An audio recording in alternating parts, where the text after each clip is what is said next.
नमस्कार। कैसे हैं आप सब लोग। आशा करते हैं सब अच्छे होंगे, मस्त होंगे, स्वस्थ होंगे और व्यस्त होंगे। आज जो हम वीडियो आपकी बना रहे हैं धनु राशि के ऊपर। और जैसा आप बोर्ड पर देख रहे हैं, बोर्ड पर हमने टॉपिक भी लिख दिया है, न्याय और कर्म की गाड़ी अब सफलता की ओर चल चुकी है। आप इसे ऐसे मान सकते हैं। और 15 नवंबर 2024 को शनि होंगे मार्गी।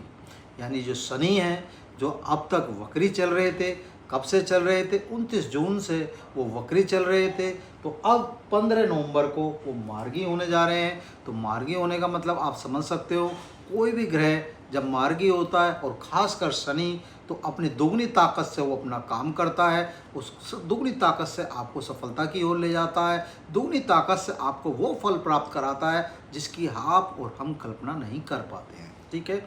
शनि क्या है? शनि न्याय और कर्म के देवता है। इसे आप ऐसे मान सकते हैं, जो हम अपना काम करते हैं, जो भी कोई हम कृत्य करते हैं, उसका जो फल हमको मिलता है, शनि उसी रूप से फल देते हैं जितनी हमने मेहनत करी होती है, जितना हमने काम करा होता है। आप इसे ऐसे मान सकते हैं।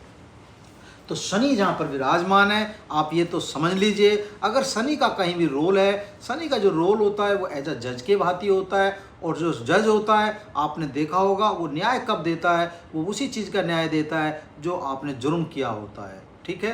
तो इसे आप ऐसे मान सकते हैं। ठीक है। चलिए तो बात कर लेते हैं, शनि ऐसा हमें क्या देने जा रहे हैं, या शनि से हम ऐसा क्या ले सकते हैं जो हम सफलता की तरफ अग्रसर हो जाए। और जो हमारे कुछ ऐसे मनोरथ जो हमारे अधूरे रह गए थे, जो कुछ ऐसे हमारे गोल जो हमारे अधूरे रह गए थे, उन्हें हम कैसे पूरा कर सकते हैं, उसी के बारे में हम बता रहे हैं।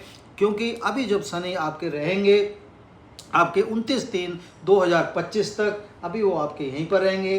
कहाँ पर रहेंगे? अपनी राशि में रहेंगे। आप इसे ऐसे मान सकते हैं। तो अपनी राशि में रहने का मतलब क्या हुआ? अपनी स्वयं की राशि में अभी शनि अपने आप देखें विराजमान है। ठीक है। तो ये इसका फल आपको कैसे प्राप्त होगा, उसी बारे में आपको बता रहे हैं। ठीक है। चलिए शुरू करते हैं वीडियो। तो जो भी कोई ग्रह होता है, पहले उसे समझ लेते हैं कि वो कहाँ पर विराजमान है और किस किस चीज़ का फल हमें वो प्राप्त करा सकता है, ये हम देख लेते हैं। तो शनि कहाँ पर है? आपने देखा तृतीय भाव पर विराजमान है। ठीक है। और शनि आपके तृतीय भाव पर विराजमान है। और जो द्वितीय भाव है, द्वितीय भाव क्या है? द्वितीय भाव भी उनका स्वयं का भाव है। इसे आप ऐसे समझ सकते हैं। क्यों स्वयं का हो गया? क्योंकि द्वितीय राशि आपने देखा जो यहाँ पर विराजमान है, यहाँ पर मकर राशि विराजमान है, जिसके स्वामी भी शनि होते हैं और यहाँ पर भी शनि होते हैं। तो क्या हुआ? यहाँ पर जो आपके धनेश बन गए, जो आपका बैंक बैलेंस बन गए, कौन बन गए? शनि बन गए। और ये क्या भाव होता है? ये हमारा किसका होता है? आप इसे देख सकते हैं। ये हमारा धन का और हमारे कुटुंब का भाव होता है। धन और कुटुंब का भाव होने का मतलब क्या समझे आप? कि जब ये राशि यहाँ पर विराजमान है, तो धन और कुटुंब यानी जो हमारा बैंक है, उसकी भी कहीं ना कहीं अगर हमारी कोई कमी है उस बैंक में, तो उसकी कहीं ना कहीं पूर्ति करने का कार्य है, हमारे धन को बढ़ाने का कार्य है, शनि इस समय पूर्ण रूप से करेंगे। आप इसे ऐसे समझ सकते हैं। तो इसका मतलब आपका ये भाव भी एक्टिवेट है, आपका ये भाव भी एक्टिवेट है, क्योंकि शनि जाते हुए हैं। अब 30 वर्ष बाद अब आपको यहाँ मिलेंगे। आप इसे ऐसे समझ सकते हैं, क्योंकि शनि क्या है? शनि सबसे ज़्यादा वक्त लेते हैं किसी भी राशि में। आप लगा सकते हैं 2.5 साल के लगभग वो एक राशि में रहते हैं। तो उस हिसाब से आप काउंट कर लें, तो 30 वर्ष पश्चात अब आपका इनका मिलन होगा।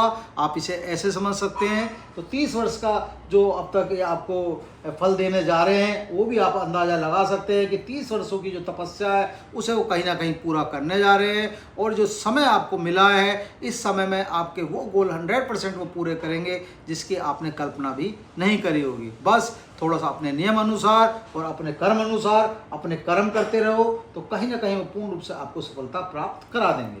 अच्छा, दूसरी बात समझ लेते हैं। शनि इस समय किसके नक्षत्र में चल रहे हैं, आप ये भी समझ लें। शनि इस समय शतविक्ष नक्षत्र में चल रहे हैं, जो राहु का नक्षत्र है। और राहु कहाँ पर विराजमान है? आपके राहु विराजमान आपके कहाँ पर हैं? आपके 12th इसमें आपके चतुर्थ भाव पर विराजमान है। तो चतुर्थ भाव किसका होता है? आप इसे ऐसे देख लें, यानी आपका, और कहाँ पर है ये राशि? किसकी हो गई?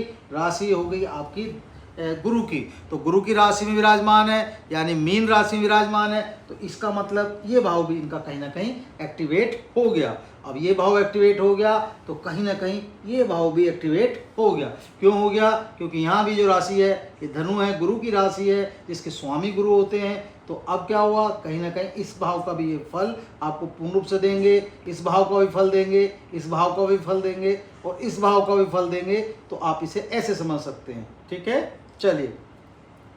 और गुरु के हिसाब से अगर हम देख लेते हैं तो हमारा ये दूसरा भाव किसका होता है, क्योंकि हमें फल इस भाव का भी प्राप्त होगा। ये भाव देखें आप, इसका होता है, क्योंकि द्वितीय भाव किसका है आपने देखा, धन और कुटुंब यानी आपकी वाणी, ये किसके भाव है, ये इस भाव से हमें क्या प्राप्त होता है, ये सब चीज़ें प्राप्त होती हैं। और ये किससे प्राप्त होती हैं, ये हमारे धन के कारक कौन है, हमारे गुरु है। तो कहीं ना कहीं गुरु बृहस्पति इनके कारक है। तो यहाँ ये भाव एक्टिवेट, ये भाव एक्टिवेट, तो इन सब का जो फल हमें मिलने जा रहा है उसी को हम आपको समझा रहे हैं कि इनसे आप पूर्ण रूप से फल प्राप्त कैसे कर लेंगे। यानी अब बात कर लेते हैं आपके स्वयं से, यानी आपके लगन से। आपके लगन में इनका पूर्ण रूप से फायदा मिल रहा है, तो कहीं ना कहीं आपका आरोग्य, आपका सौभाग्य, आपका सुख आपको पूर्ण रूप से प्राप्त कराएंगे। आपकी सेहत में पूर्ण रूप से कहीं ना कहीं सुधार करेंगे। अगर कोई कमी ऐसी थी जिसे वो पूरा करने जा रहे हैं, इसे आप ऐसे मान सकते हैं। और धन की हमने आपको बता ही दिया, तो धन का कहीं ना कहीं पूर्ण रूप से आपका धन जोड़ने का कार्य कराएंगे। बैंक बैलेंस आपका पूर्ण रूप से सेट कराएंगे। कहीं ना कहीं इस समय आप मान सकते हैं कि बैंक बैलेंस में आपके कहीं ना कहीं कमी नहीं रहने की। अगर आप सही चलेंगे तो कहीं ना कहीं बैंक बैलेंस का आनंद पूर्ण रूप से लेंगे। बात कर लेते हैं आपके तृतीय भाव की। तृतीय भाव में जहाँ पर वो विराजमान है, कहाँ पर विराजमान है, आपके पराक्रम पर, आपके शौर्य पर, आपके परिश्रम पर, आपकी मेहनत पर, आपके छोटे भाई बहनों पर। तो कहीं ना कहीं आपको पूर्ण रूप से भाई बहनों का भी सुख प्राप्त होगा। उनसे भी कहीं ना कहीं आपके संबंध इस समय सुधरेंगे, कहीं ना कहीं सही होंगे। और जो भी आप मेहनत करेंगे उसका फल पूर्ण रूप से आपको कहीं ना कहीं प्राप्त होगा।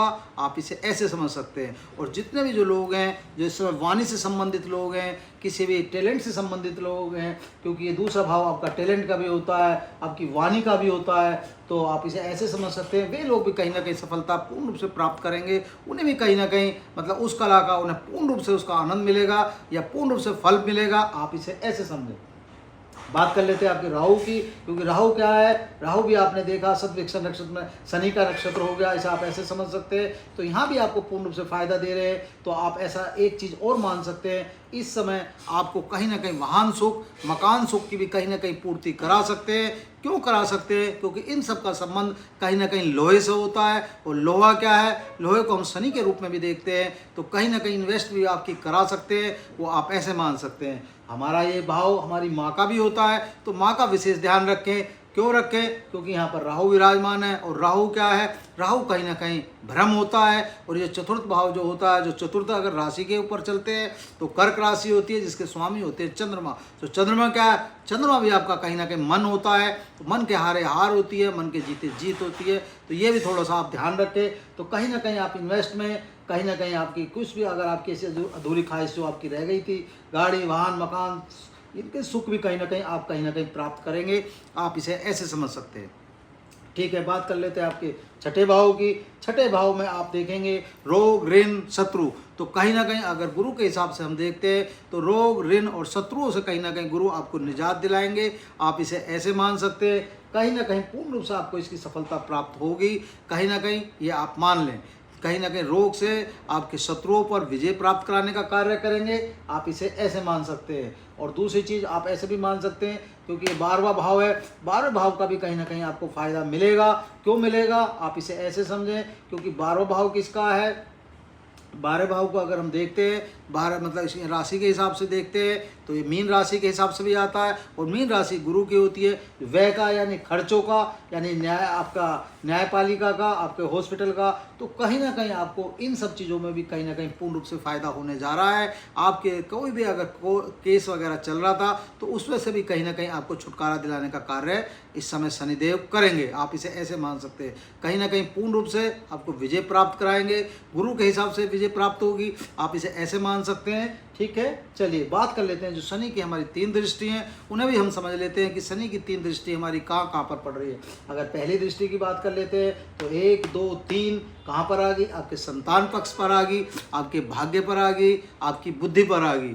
तो यहाँ पर आने का मतलब क्या हुआ, कहीं ना कहीं हमारे भाग्य का भी हमें पूर्ण रूप से वो साथ देंगे। आप उसे ऐसे मान सकते हैं, कहीं ना कहीं उसे भी चमकाने का काम करेंगे और हमारी संतान पक्ष के लिए भी सही ना कहीं ऐसा कार्य करेंगे जो कहीं ना कहीं हमारे लिए ठीक रहेगा। और क्यों रहेगा, क्योंकि संतान को हम किससे देखते हैं, हम गुरु से देखते हैं, तो उसका भी कहीं ना कहीं हमें सानिध्य जो प्राप्त होगा, भाग्य जो हमें प्राप्त होगा, जो हमें उसका भी कहीं ना कहीं हमें पूर्ण रूप से फायदा मिलेगा।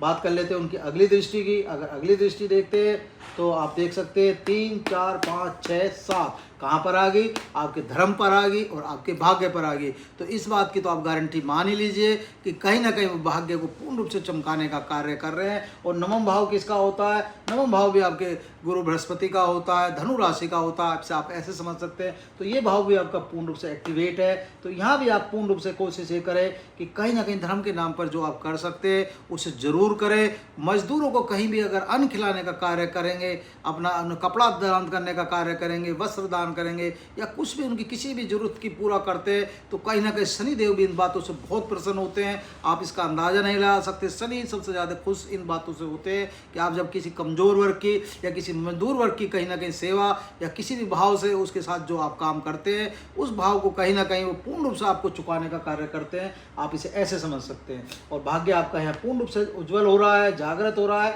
इसे भी आप मान सकते हैं। अगले भाव की बात कर लेते हैं। 7, 8, 9, 10 कहाँ पर आ गए, वो हमने आपको पहले बता दिया। तो इसलिए यहाँ भी इनका आपको पूर्ण रूप से फायदा मिल रहा है। तो शनि जो आपको देने जा रहे हैं, ये जो बचे हुए दिन हैं, आप अंदाज़ा लगा लें, क्योंकि शनि जब भी मार्गी होते हैं तो पूर्ण रूप से वो आपको देते हैं जिसकी आप कल्पना नहीं कर सकते। बस थोड़ा सा ध्यान क्या रखना है, शनि के साथ हमें कुछ भी ऐसा नहीं करना कि जो गलत हो, ये बात ध्यान रखें आप। और शनि को कोशिश करें, अगर हम शनि चालीसा का पाठ करते रहेंगे या शनि के मंदिर जाते रहेंगे तो शनि इन बातों से भी प्रसन्न होते हैं। वैसे तो प्रसन्न वो सबसे ज़्यादा आपके कर्म से होते हैं। आप जो कर सकते हो वो करो, जो कर्म से संबंधित है, जो धर्म से संबंधित है, उन चीज़ों की वो सबसे ज़्यादा वो करते हैं। अगर इन सब चीज़ों की अवहेलना आप करते हैं तो कहीं ना कहीं आप पाप के भागीदार स्वयं बनेंगे, फिर उसमें उनकी गलती नहीं है। तो शनि जो आपको देने जा रहे हैं, तो शनि वो अपने आप में वो प्लेनेट है जिसकी आप कल्पना नहीं कर सकते, वो आपको प्रदान कर सकते हैं जो आप सोच भी नहीं सकते। ठीक है ना। तो आपका जितने भी इस समय आप समझ सकते हैं कोर्ट से संबंधित लोग हैं, कहीं ना कहीं राजनीति से संबंधित लोग हैं, कोई ना कोई किसी टैलेंट से संबंधित, किसी वाणी से संबंधित जो भी लोग हैं, या कोई भी किसी टैलेंट से संबंधित जो लोग हैं, उन्हें पूर्ण रूप से कहीं ना कहीं फ़ायदा शनि देने जा रहे हैं। ये बात आप नोट कर लें। तो इसलिए जो बचे हुए दिन हैं इनका पूर्ण रूप से फ़ायदा लें। और जो हमने अभी लिखा, न्याय और कर्म की गाड़ी अब सफलता की ओर है, तो जो सफलता आपको मिलने जा रही है उसे पूरा करें, उसका पूर्ण रूप से आनंद लें। जो हमने आपको समझाया वो आपको समझ में आया होगा। ठीक है, फिर भी अगर कोई त्रुटि रह गई है तो उसकी हम क्षमा चाहेंगे, कोशिश करेंगे पूर्ण रूप से एक्सप्लेन करें। ठीक है, चलिए, धन्यवाद।